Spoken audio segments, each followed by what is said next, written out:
Hey everyone, it's Spencer Hakimian coming to you on a late Friday afternoon. We are doing an emergency quick podcast this Labor Day Friday about the appeals court ruling on Trump's tariffs. They ruled them illegal, but they are allowing them to stay in place as this appeals process goes up. Now, the natural only place that this can go after this, because this was a second court that ruled these tariffs illegal, is now to the Supreme Court. We know that the Supreme Court leans right, they lean conservative.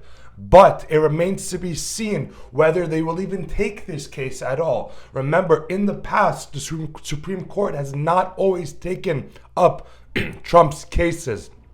So it will be very important to see how markets react to this when markets open up on Tuesday.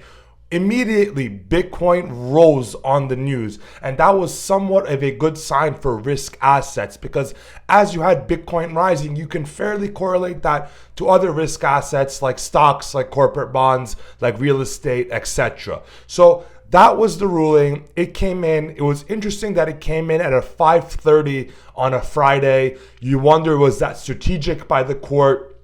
And also the fact that the court immediately stayed the ruling and allowed it to stay in place until it goes through to the appellate process means that they are not entirely sure whether or not their ruling is ultimately going to be correct, and they are in a way deferring it up to a higher authority. At this point, as I said, the only higher authority remaining is the Supreme Court. So look, we're basically at September 1st here. If we look at the calendar, we're looking at around Halloween for a massive showdown at the American Supreme Court as to what tariffs will remain in place. The fate of tariffs will be decided in the next 6 to 8 weeks, and you have to follow me and Forbes here on YouTube, Twitter, TikTok, Instagram, because we're going to be providing the news faster and more accurate than anyone else, always. Thank you guys for watching. Happy Labor Day.